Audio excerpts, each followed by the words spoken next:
Masya Allah.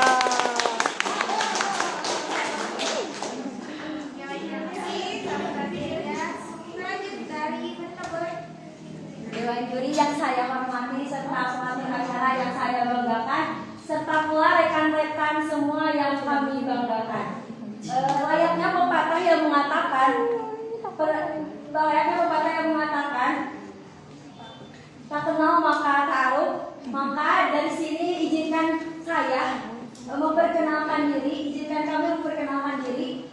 Di sebelah tengah saya Soma Rahmani, dan di sebelah tengah saya ada Najwa Herulisa, dan di sebelah ujung ada Amelia Zahra Gaisani. Kami utusan dari Pesantren Persis Islam, Pesantren Persatuan Islam 67 Bidar.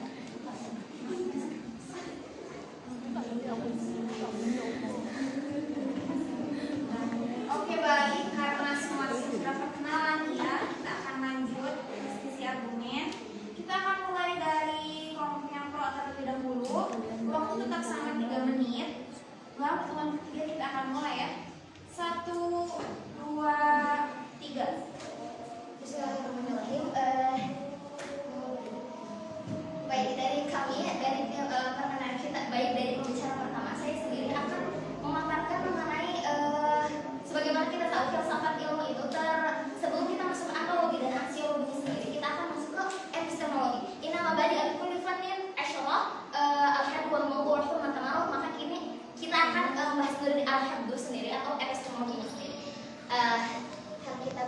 Kita bukan yang memiliki otoritas dalam sistem pendidikan. Kita akan mengutip karena ini merupakan debat ilmiah yang mana diskursus ini memerlukan otoritas yang lain, gitu. Memerlukan otoritas para ahli jurnal atau validitas lain. Maka yang pertama itu di sini kita mengutip bahwasanya sistem pendidikan nasional ialah satu keseluruhan yang terpadu dari semua satuan dan kegiatan pendidikan yang berkaitan satu dengan lainnya untuk mengusahakan tercapainya tujuan pendidikan nasional. Dalam Undang-Undang Sisdiknas Nomor 20 Tahun 2003 dikemukakan bahwa pendidikan ialah usaha sadar terencana untuk mewujudkan suasana belajar dan proses pembelajaran agar peserta didik secara aktif mengembangkan potensi dirinya untuk memiliki kekuatan spiritual keagamaan, pengendalian diri, kepribadian, kecerdasan, akhlak mulia serta keterampilan yang diperlukan dirinya, masyarakat, bangsa, juga negara. Lalu dilansir dari jurnal pendidikan Tabusai, pendidikan menurut Syah dan Chandra, di sini disebutkan bahwasanya pendidikan itu merupakan memelihara dan memberi latihan. Dari kedua kata tersebut dapat disimpulkan bahwasanya pendidikan ialah merupakan sebuah proses pengubahan sikap dan perilaku seseorang dan juga merupakan proses pendewasaan diri melalui kegiatan pengajaran dan pelatihan seperti itu. Lalu dilansir juga dari jurnal pendidikan dasar Islam, menurut Wahab dan dalam beliau Indonesia memakai sistem pendidikan nasional mulai diterapkan sejak dikeluarkannya UU Nomor 20 Tahun 2003. Nah, di sini komponen-komponen dalam pendidikan nasional itu sendiri meliputi dari lingkungan, sarana prasarana, juga sumber daya dan juga masyarakat. Lalu di sini kita akan lanjut bergeser ke Sisdiknas pasal 3. Bahwasanya pendidikan nasional berfungsi untuk mengembangkan kemampuan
Pendidikan, sistem pendidikan Indonesia.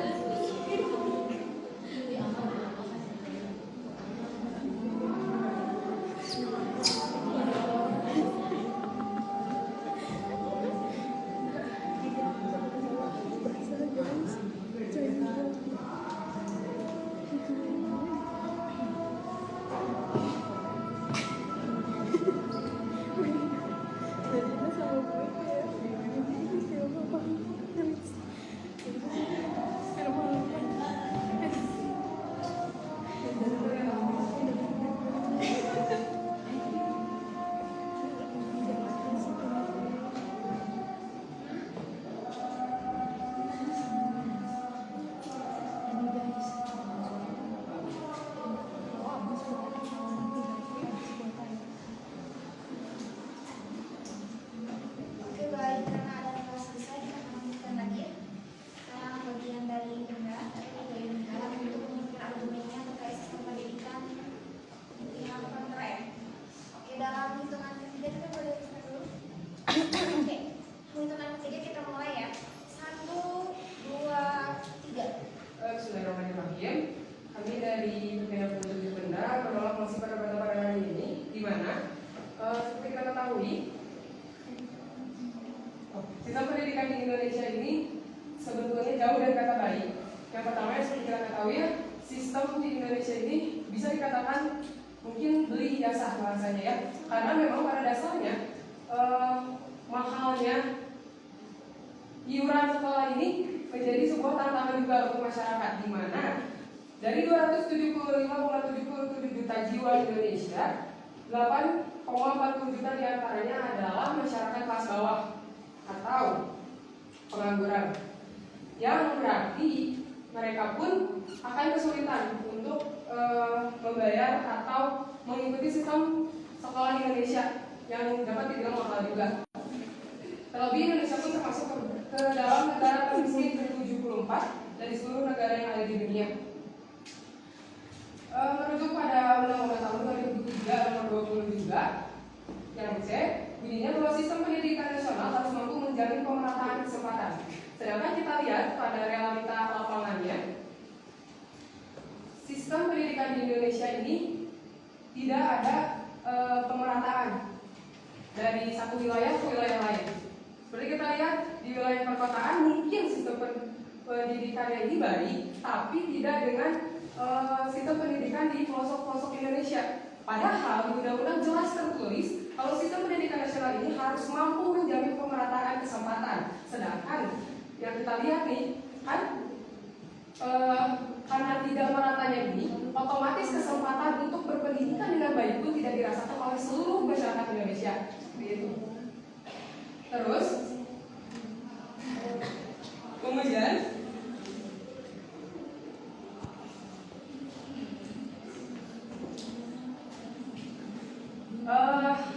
tertulis juga di Undang-Undang Tahun 2003 Nomor 20 masih di yang C, tertulis bahwa di situ pendidikan ini menghadapi tantangan sesuai dengan tuntutan perubahan kehidupan lokal nasional dan global, sehingga perlu diberlakukan pembaharuan pendidikan secara terencana, terarah, dan berkesinambungan. Sedangkan kita lihat di realita zaman sekarang lagi bahwa pada dasarnya sistem pendidikan di Indonesia ini sering kali berubah, sering kali tidak berkesinambungan. Seperti itu. Banyaknya perubahan dan mungkin secara lapangan juga sulit dimengerti oleh masyarakat Indonesia itu sendiri, di mana informasi tentang ini tidak banyak masuk ke setiap masyarakat Indonesia. Terima kasih. Oke, terima kasih kepada para kalau mengungkapkan argumennya. Baik, kalau kontra. Seperti biasa kita akan lanjut ke sesi selanjutnya, yaitu sesi sanggahan. Saya ingatkan kembali, boleh langsung aja saling menyanggah dalam durasi 6 menit itu, langsung saja gitu ya. Ada yang menyanggah langsung saja gitu ya. Oke, baik, dalam menit kita akan mulai. 1, 2,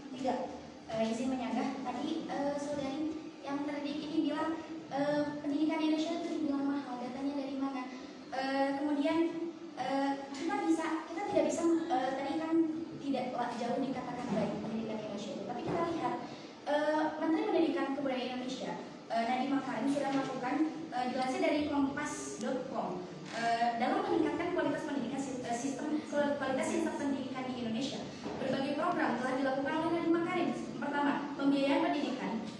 Pembiayaan pendidikan pada tahun 2021 yang menganggarkan 27,26 triliun untuk pembiayaan pendidikan melalui program Kartu Indonesia Pintar. Kemudian Kartu Indonesia Pintar ini juga merupakan upaya pemerintah. Dilansir dari Jurnal Kebijakan Pendidikan, Kartu Indonesia Pintar ini merupakan upaya pemerintah untuk memberikan kesempatan seluas-luasnya kepada masyarakat agar memperoleh layanan pendidikan, yaitu salah satunya melalui program Kartu Indonesia Pintar. Jadi yang tadi banyak yang miskin, sudah ada ini solusinya, Kartu Indonesia Pintar. Kemudian menurut penelitian yang pernah dilakukan oleh Rini S. Astuti di salah satu SMP di Kecamatan Sengin, Kabupaten Gunung Kidul, dengan siswa sebanyak 161 orang, dapat dikatakan layak menerima karena hasil penelitiannya menunjukkan bahwa orang tua dari para siswa itu kondisinya tempat tinggal masih kurang, kemudian jarak rumah sekolahnya jauh, kemudian ke tempat tinggalnya masih kurang sejahtera. Berarti ini penelitian yang pernah dilakukan Rini S. Astuti di Kecamatan Semin Kabupaten Gunung Kidul ini menunjukkan bahwa KIP ini, bantuan ini sudah tepat sasaran bagi orang-orang yang tidak berkemampuan. Kemudian selanjutnya digitalisasi sekolah. Digitalisasi sekolah ini menganggarkan sejumlah 109,85 miliar oleh Nadiem Makarim, yang mengatakan bahwa kemerdekaan bagi murid untuk mendapatkan informasi dan konten setara. Program ini diantaranya penguatan platform digital dan kemudian konten pembelajaran di TVRI, yaitu anggarannya 132 miliar. Kemudian tidak hanya dalam bantuan seperti itu, dalam fasilitas pun pendidikan Indonesia sudah mengalami kemajuan. Dilansir dari Kementerian Pendidikan, Kebudayaan, Riset dan Teknologi tahun 2021, mayoritas sekolah di Indonesia sudah memiliki ketersediaan air yang memadai. Selain ketersediaan air, ada juga ketersediaan sanitasi, kemudian ada juga sarana kebersihan. Nah, tidak hanya dari aspek fasilitas, peningkatan juga terdapat pada aspek guru. Dilansir dari UNESCO bahwa satu guru di Indonesia kini hanya menghadapi 16 murid, di mana tahun 2004 guru masih 20 murid. Maka status quo kita kali ini, kita mendukung upaya-upaya yang dilakukan pemerintah untuk meningkatkan sistem pendidikan di Indonesia, karena tidak bisa dinafikan jika pemerintah tidak sama sekali melakukan ikhtiar, maka interupsi.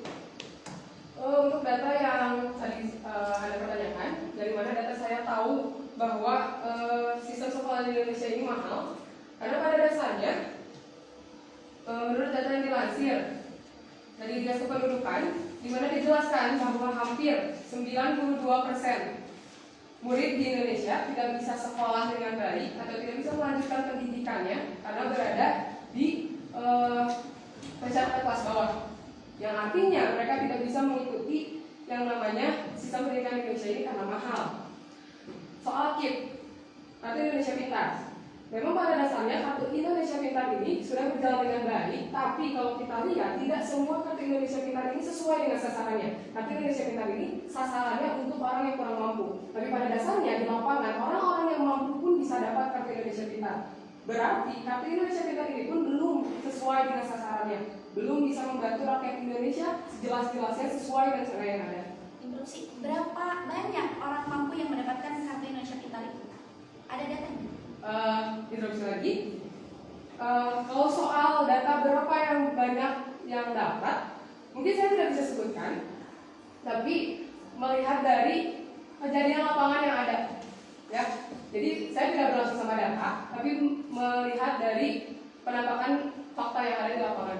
Tapi ketika kita melihat di lapangan tanpa ada data yang pasti, berarti Anda saudari sudah mengeneralisir.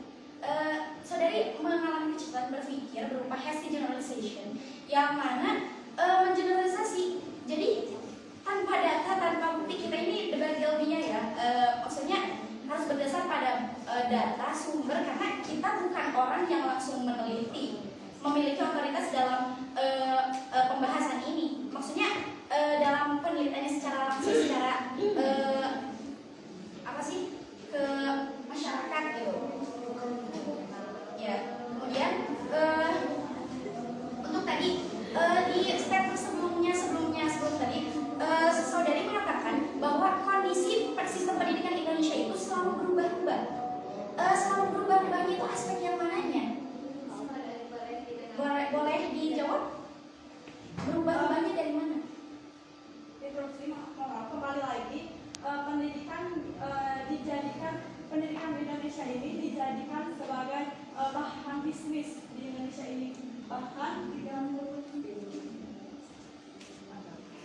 menunjukkan 30% korupsi itu terjadi di dunia pendidikan itu sendiri, bahkan kartu Indonesia Pintar sendiri pun dikorupsi. Stop.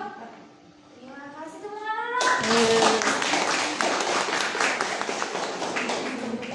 Terima kasih ya kepada PPI Benda serta terlebih dahulu telah menyampaikan argumen-argumennya.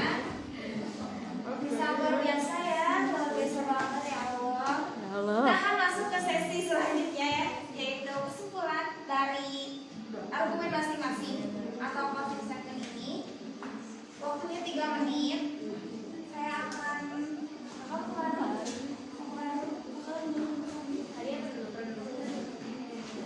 Oke. Baik, untuk kesimpulan kita akan diawali oleh PPI Benda ya.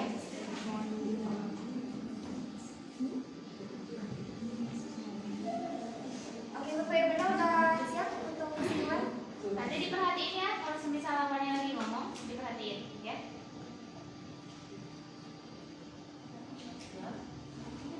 Oke, baik, bila kita siap, dalam satu 3 kita akan mulai. 1, 2, 3.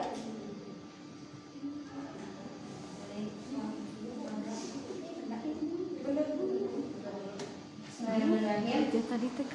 Kami menolak atau kontra terhadap sistem pendidikan Indonesia atau sistem pendidikan Indonesia ini tidaklah merata yang kembali kepada pembahasan yang sudah dipaparkan oleh Najwa, karena berdasarkan dari data yang kita telusuri bahwasanya angka pengangguran di Indonesia sangatlah banyak. Terus kedua, mahalnya sekolah. Yang ketiga, pendidikan Indonesia itu dijadikan bahan bisnis oleh pemerintah, sekalipun kita sudah mendapatkan kartu Indonesia Pintar. Dan tidak dapat kita pungkiri negara Indonesia itu merupakan negara peringkat ke-74 negara termiskin, dan yang terakhir IQ Indonesia masih rendah dan mempunyai peringkat ke-10 di antara 11 negara di Asia Tenggara menurut World Population Review, yang artinya sistem pendidikan Indonesia tidaklah baik. Sekian pemaparan dari tim kontra terhadap sistem pendidikan Indonesia. Terima kasih. Baik, pada angka kami akan beralih ke tim yang kok. Waktu 3 menit ya untuk kesimpulan. Oke, kita akan mulai ya. 1, 2, 3. Baik, terima kasih kepada tim yang tim lawan yang telah memberikan kesimpulannya dengan mendukung. Namun di sini kami tetap pro atau tetap setuju dan mendukung sistem pendidikan nasional Indonesia saat ini. Karena pendidikan itu merupakan unsur yang sangat penting dalam membentuk sumber daya manusia yang berkualitas dan berkelanjutan di masa mendatang.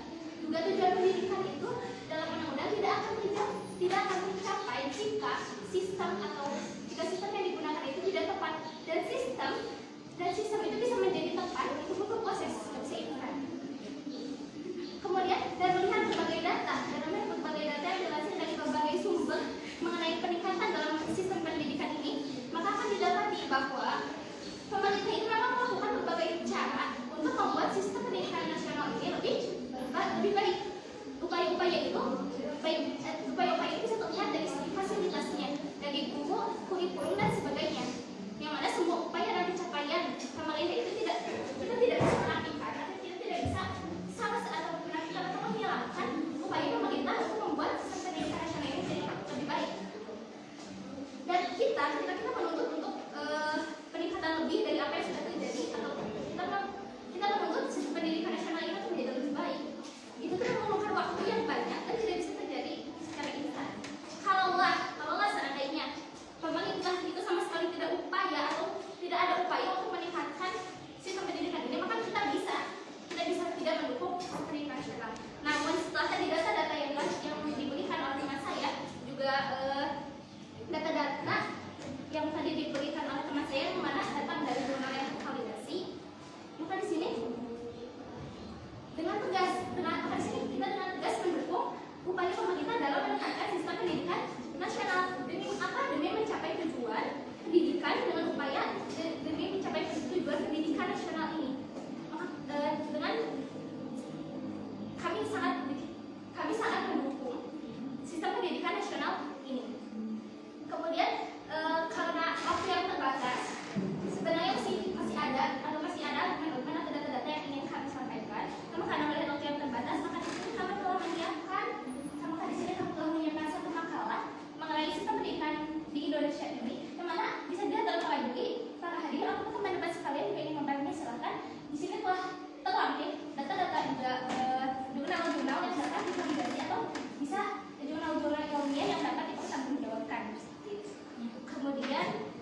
juga maka di sini kami mendukung sistem pendidikan nasional dan kita juga ingin